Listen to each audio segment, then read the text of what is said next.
আমরা অস্থায়ী কর্মচারীবৃন্দ, অস্থায়ী যারা সারা বাংলাদেশের প্রত্যেকটি শাখাতে রয়েছে, একজন দুজন করে সারা বাংলাদেশের প্রত্যেকটি শাখাতে রয়েছে।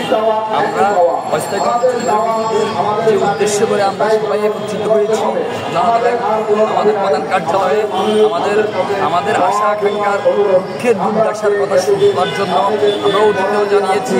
এবং আজকে আমরা সবাই সারা বাংলাদেশের প্রত্যেকটি জেলা থেকে আমরা এসেছি। আমরা জনতা ব্যাংকের ম্যানেজমেন্টকে জানানোর জন্য আমরা অস্থায়ী কর্মচারীরা সকল সুযোগ সুবিধা থেকে আমরা বঞ্চিত। আমরা দুঃখে দুর্দশা জীবন পার করছি, আমাদের পরিবার দুঃখে দুর্দশা জীবন পার করছে, আমাদের ছেলে সন্তানরা মা বাবারা দুঃখে দুর্দশা জীবন পার করছে। আমরা আমাদের ম্যানেজমেন্টের উদ্দেশ্যে একটি কথা বলতে চাই যে আমরা জনতা ব্যাংকের জন্য সর্বোচ্চ আমরা পরিশ্রম করে যাচ্ছি, অক্লান্ত পরিশ্রম করে যাচ্ছি, আমরা সেবা দিয়ে যাচ্ছি। আমরা যে কর্মচারীবৃন্দ, যে কর্মকর্তা, আমরা যেখানে আছি না কেন প্রত্যেকটি জায়গা থেকে সর্বোচ্চভাবে জনতা ব্যাংকের জন্য পরিশ্রম করে যাচ্ছি।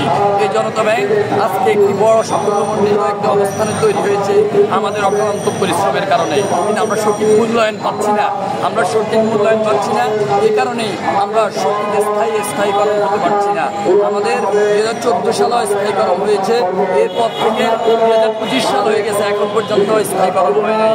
আমরা জানি সারা বাংলাদেশে নৈরাজ্যপূর্ণ একটি রাষ্ট্রের পরিণত হওয়ার পরে এখন বর্তমানে একটি স্বয়ংসম্পূর্ণ একটা ভালো এবং বৈষম্য বিরোধী যে তৈরি হয়েছে, যে আন্দোলনের মাধ্যমে আমাদের রাষ্ট্র সঠিক পর্যায়ে ফিরে এসেছে, যে রাষ্ট্রের এখন সঠিক কর্ণধাররা আমাদেরকে যে সংস্কারের মাধ্যমে এবং সঠিক মূল্যায়ন পাওয়ার জন্য যে সিস্টেম তৈরি করছে, আমরা সেই আওতায় স্থায়ীকরণ হতে চাই।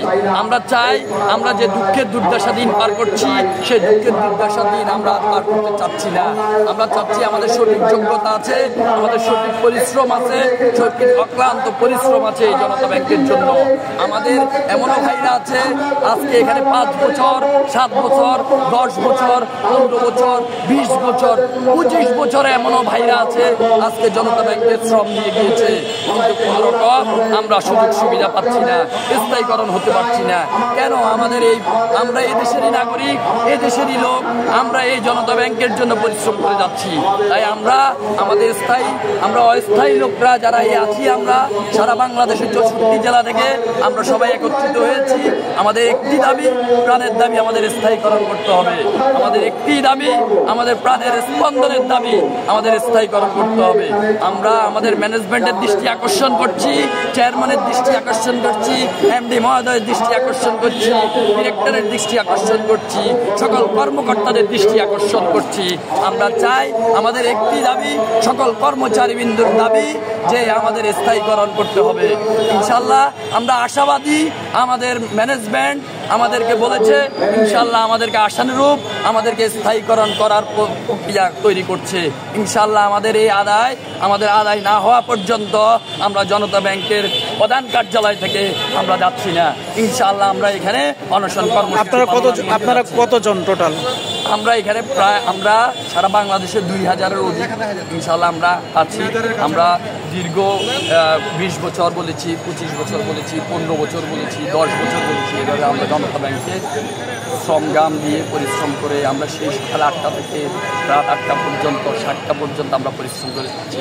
কিন্তু আমরা আমাদের যে বর্তমানে যে দ্রব্যমূল্যের যে দাম, যে পরিস্থিতি, আমরা 8,700 টাকা, 6,800 টাকা আমাদের এরকমও ভাইরা আজকে স্যালারি পায়। 11,700 টাকা সর্বোচ্চ বেতন আছে।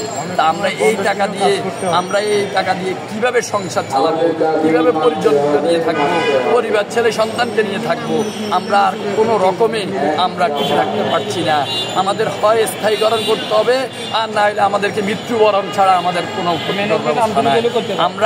আমরা অবশ্যই সর্বোচ্চ আন্তরিকতার জায়গা থেকে আমরা চিন্তা করে দেখেছি, ম্যানেজমেন্ট যদি সর্বোচ্চ আমাদের দিকে, আমাদের এই কর্মচারীদের বিন্দুদের দিকে সুনজর দেয় এবং কি আন্তরিকতার জায়গা থেকে দেখে, আমরা জনতা ব্যাংকের জন্য অতীত শ্রমগাম দিয়ে গিয়েছি, ভবিষ্যতে যেন আমরা এই জনতা ব্যাংকের সাথে একত্রিত হয়ে হাতে হাত রেখে সর্বোচ্চ কাজ পরিশ্রম করে যেতে পারি। তাদের কাছে আমরা এটাই আশাবাদী, আমাদের স্থায়ীকরণ করতে হবে।